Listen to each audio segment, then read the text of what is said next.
Pertama sekali saya mengucapkan ribuan terima kasih kepada yang berbahagia Tan Sri Musa, ahli jawatan kuasa NGO, wakil-wakil daripada mangsa-mangsa skim penipuan, rakan-rakan media yang banyak bekerjasama, banyak bantu kita untuk memperjuangkan isu-isu yang melibatkan mangsa-mangsa yang ingin mendapatkan keadilan bagi pihak mereka. Hari ini kita telah berjumpa dengan Timbalan Pengarah Siasatan Jenayah Komersial bersama dengan pegawai-pegawai daripada JSJK dalam bahagian siasatan jenayah komersial. Kita hadir untuk satu sesi kunjungan hormat dan satu sesi libat urus di mana kita berbincang isu-isu yang melibatkan mangsa-mangsa skim penipuan seperti mangsa penipuan Zotelo dan mangsa penipuan berkonsep e-ganjaran yang baru-baru ini dilaporkan oleh media di seluruh Malaysia. Kita berpuas hati dan kita mengucapkan ribuan terima kasih kepada pihak Jabatan Siasatan Jenayah Komersial kerana menerima kunjungan hormat ini, dan kita membincangkan beberapa perkara yang melibatkan koordinasi di antara pihak NGO, pihak mangsa dan pihak Jabatan Siasatan Jenayah Komersial. Bagaimana cara kita ingin menyalurkan maklumat, menyalurkan saksi-saksi yang berwibawa, pengadu-pengadu yang berwibawa untuk membantu siasatan pihak Jabatan Siasatan Jenayah Komersial. Kita dapat melihat bahawa terdapat komitmen yang baik daripada pihak polis, khususnya Jabatan Siasatan Jenayah Komersial, untuk cuba untuk menyiasat dan juga mengambil tindakan kepada pesalah-pesalah ataupun pihak-pihak skamer ataupun pihak yang menganjurkan sindiket penipuan pelaburan. Walau bagaimanapun terdapat beberapa kekangan. Sebagai contoh, kalaulah dalam undang-undang yang berkaitan dengan dadah, maka ada langkah-langkah pencegahan khas LLPK sebagai cara untuk pencegahan kepada perkara-perkara yang melibatkan dadah. Namun kes-kes yang melibatkan jenayah komersial, pelan pembuktiannya agak sukar dan pihak polis mempunyai kekangan dari sudut perundangan yang tidak favor kepada pihak PDRM. Jadi kita daripada peringkat NGO telah akan cuba membawa isu ini untuk menambah baik undang-undang yang melibatkan pencegahan jenayah poka. Umumnya tahu bahawa undang-undang ini telah berada di peringkat tertinggi Mahkamah Persekutuan, yang Mahkamah Persekutuan telah membuat keputusan bahawa undang-undang ini tidak constitution. Lalu kita hari ini akan berbincang dengan wakil-wakil NGO untuk membawa satu usul untuk mewakili mangsa-mangsa. Isu dia adalah mangsa-mangsa. Kerana mangsa-mangsa rugi, mangsa-mangsa tidak dapat dengan kekurangan undang-undang yang ada, menyebabkan kekangan terhadap pelaksanaan pihak penguatkuasa seperti PDRM, menyebabkan akan ramai lagi daripada mangsa-mangsa yang akan tertipu dan sukar diambil tindakan. Pada hari ini kita berbincang bagaimana kita akan menyalurkan dan akan bekerjasama dengan pihak polis untuk membela dari sudut keadilan terhadap mangsa-mangsa yang telah menjadi mangsa skim penipuan. Dan kita berharap dengan kerjasama yang erat, dengan usaha yang komited daripada pihak PDRM akan membuahkan hasil dan akan memberikan pembelaan terhadap mangsa-mangsa yang selama ini rasa diri mereka ini tidak terbela. Dan kita hari ini berpuas hati dengan usaha yang dilakukan oleh pihak PDRM, dan kita daripada masyarakat awam, NGO dan mangsa-mangsa hari ini menyatakan komitmen kita kepada pihak PDRM untuk bekerjasama sehabis yang baik. Nombor satu, untuk memberikan awareness, kesedaran kepada seluruh masyarakat untuk tidak terlibat dalam tidak menjadi mangsa kepada jenayah-jenayah seperti penipuan pelaburan. Yang kedua, untuk membantu mangsa-mangsa yang telah tertipu, yang telah dizalimi untuk mendapatkan keadilan dengan berkoordinasi dengan agensi-agensi penguatkuasaan seperti pihak PDRM dan lain-lain lagi. Untuk itu saya menjemput Tan Sri Musa Hassan untuk memberikan semangat. Di sini saya telah menghadiri mesyuarat bersama-sama dengan rakan-rakan tadi Timbalan Pengarah Jenayah Komersial, dan saya mendapati bahawa perbincangan ini adalah bernas untuk kita bekerjasama dalam menyalurkan maklumat-maklumat berkaitan dengan kes-kes yang melibatkan dengan scam. Tapi di sini seperti mana yang saya telah diberitahu bahawa ada kekangan-kekangan tertentu tentang undang-undang untuk kita mengambil tindakan terhadap mereka yang terlibat, ya, kerana perkara ini tadi telah berlaku dengan lama, dan apabila report dibuat, benda itu dah lama berlaku. Jadi banyak siasatan-siasatan yang akan untuk mengumpulkan dokumen dan maklumat-maklumat ini tadi mendatangkan sesuatu kekangan kepada pihak polis. Dan oleh itu saya juga telah berbincang cara macam mana untuk bekerjasama dengan pihak polis untuk menyalurkan maklumat-maklumat tertentu agar tindakan awal boleh diambil terhadap mereka yang terlibat. Dan di sini seperti mana yang telah dimaklumkan bahawa kita ada kekangan tentang undang-undang pencegahan, di mana di bawah undang-undang asas dan berbahaya ada peraturan-peraturan pencegahan di mana tindakan boleh diambil terhadap mereka yang terlibat. Kerana ketua-ketua yang terlibat dengan scam ni, mereka tak terlibat secara terus dengan mangsa-mangsa, tetapi melalui orang tengah. Jadi oleh itu ketua-ketua ni tadi tidak dapat diambil tindakan oleh kerana kekurangan keterangan.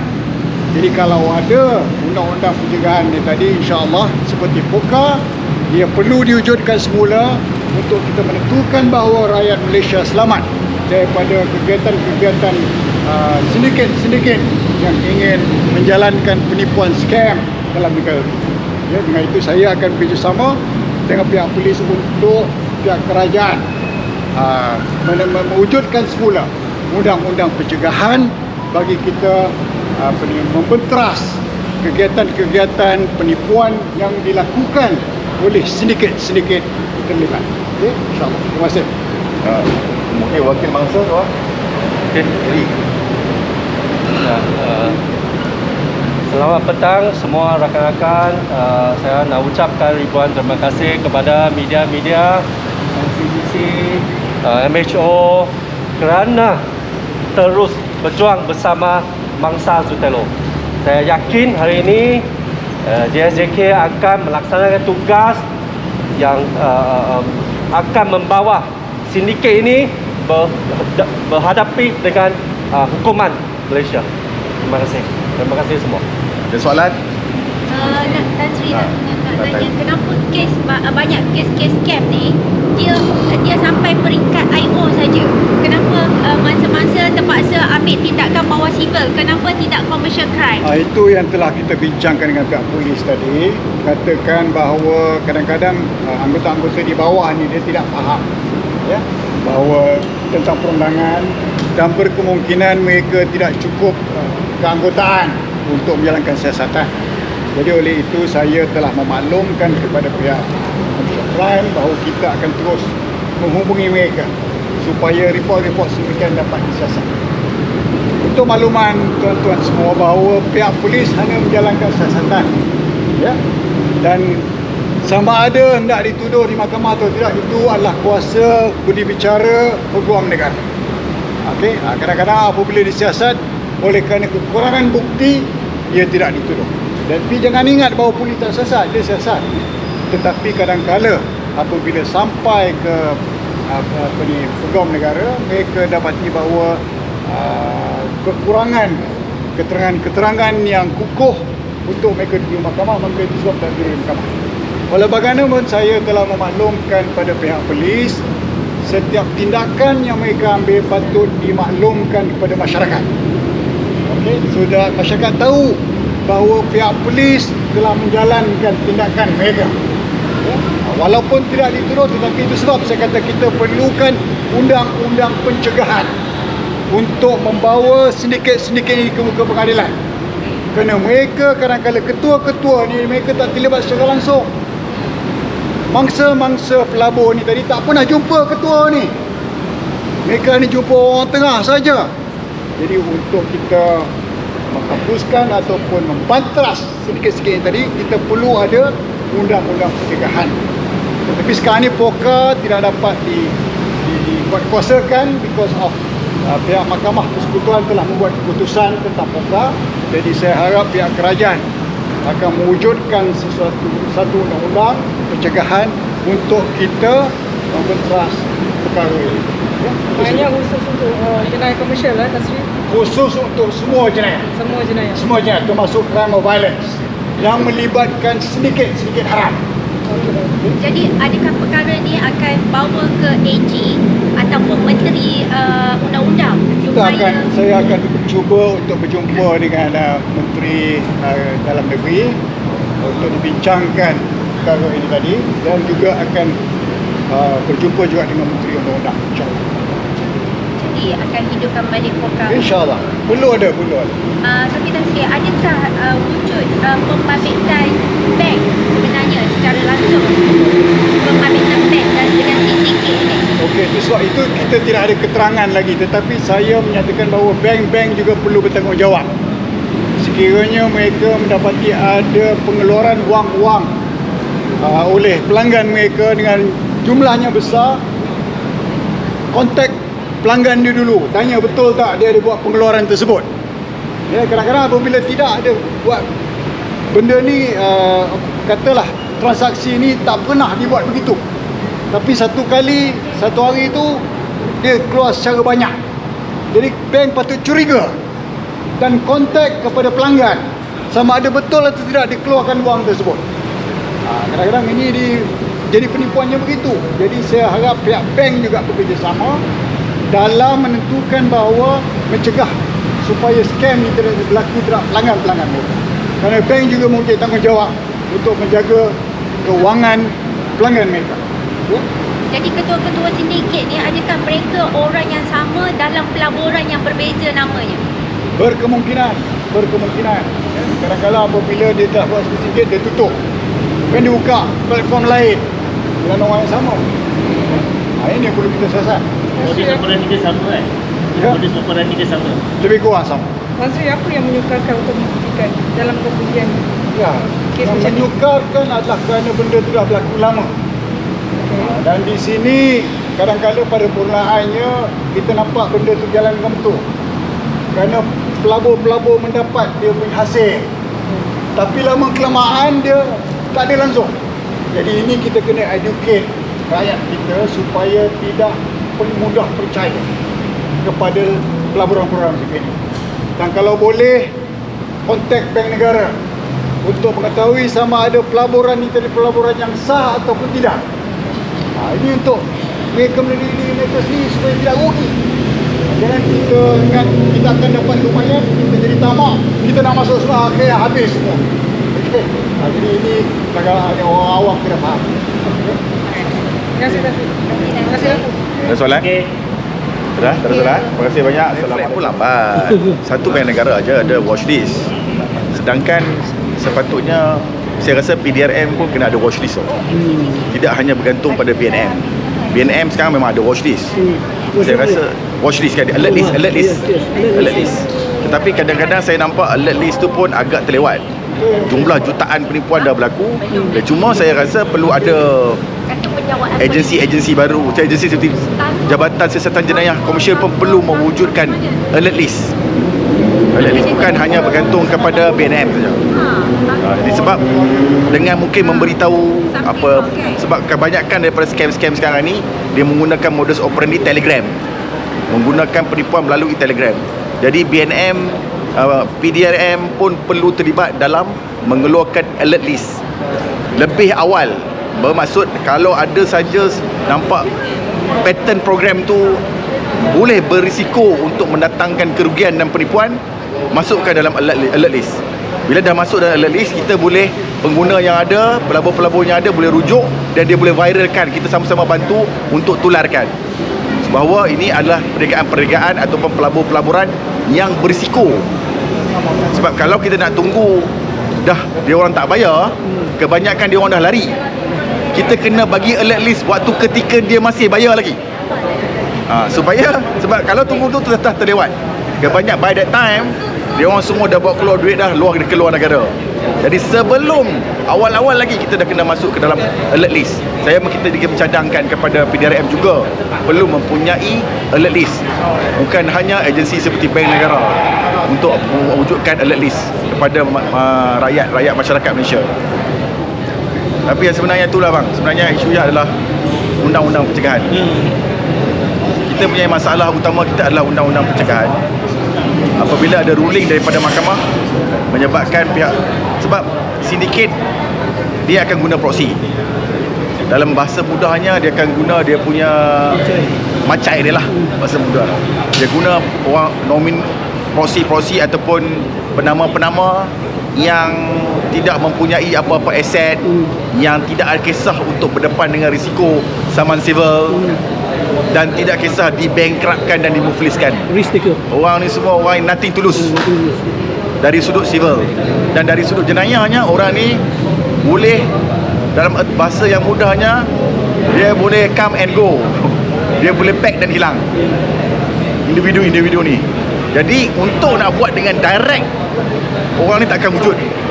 Sebab itu kalau kita nak, pihak PDRM nak membuat tangkapan dan mengikut money trail, sukar untuk buktikan money trail tu sampai kepada penjenayah yang utama tu. Kita hanya boleh sampai kepada proksi, kepada penama-penama yang sedia ada. Sebab itulah apabila ada ruling daripada Mahkamah Persekutuan ini menyebabkan secara tidak langsung pihak PDRM ni hilang dari sudut kuku dia, hilang kuku dia. Jadi kita tidak dapat kita hari ni datang ni bukan kerana kita nak kita bukan jurucakap polis Kita bukan jurucakap polis. Kita bercakap bagi pihak mangsa ini. Disebabkan undang-undang yang ada tidak berpihak kepada polis, menyebabkan kesannya kepada mangsa. Sebab itu hari ini kita bercakap bagi pihak mangsa. Kita mewakili mangsa. Kita mewakili mangsa merasakan sudah sampainya kerajaan untuk expedite, mempercepatkan. Jangan nak tunggu bila? Nak tunggu bilion punya jutaan bilion kerugian ataupun mempercepatkan secepatnya mungkin dari sudut pelaksanaan penggubalan undang-undang yang baru berkaitan dengan pencegahan jenayah. Sebab undang-undang yang ada sekarang ni telah diputuskan sebagai unconstitutional di peringkat mahkamah yang tertinggi tau, di Mahkamah Persekutuan. Ada mengenai poka tu dari sudut siasatan. Jadi sudah sampai masanya kita hari ni, macam Tan Sri cakap tu memang betul. Back to square one, kita bercakap soal polis. Kalau polis ni adalah penguatkuasa undang-undang. Tanpa undang-undang, macam mana dia nak menguatkuasakan undang-undang tu?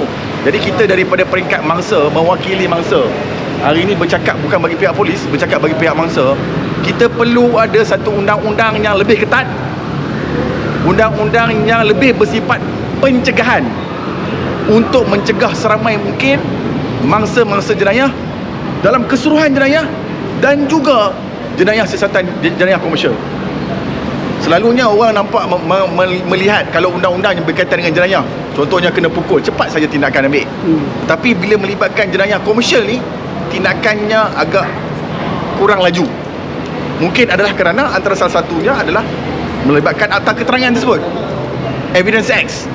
Jadi sebab itulah perlu ada undang-undang pencegahan yang tidak hanya menunggu keterangan-keterangan begitu berdasarkan saksi-saksi yang ada, yang dikeluarkan saksi-saksi daripada mangsa, melibatkan saksi-saksi daripada ahli sindiket, maka tangkapan boleh dibuat, disiasat dan dituduh di bawah undang-undang pencegahan jenayah. Kalau kita nak bergantung semata-mata kepada kanun kesiasaan seperti jenayah 420, itu amat sukar.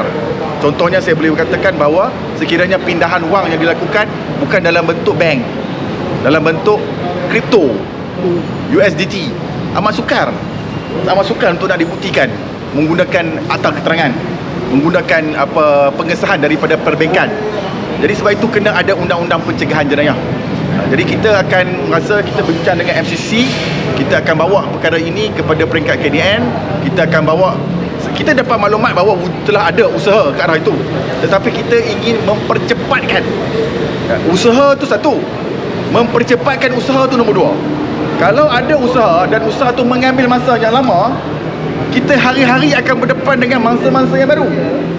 Kita tidak mahu pertambahan jumlah mangsa, kerana kita bimbang, kita bercakap dari sudut mangsa ni. Jadi keperluan ini adalah bukan keperluan kerajaan, keperluan daripada rakyat Malaysia untuk diadakan satu undang-undang pencegahan jenayah yang lebih boleh dilaksanakan, yang boleh dikuatkuasakan, yang boleh bersifat membantras dan mengambil tindakan kepada jenayah secara holistik. Itu saya rasa.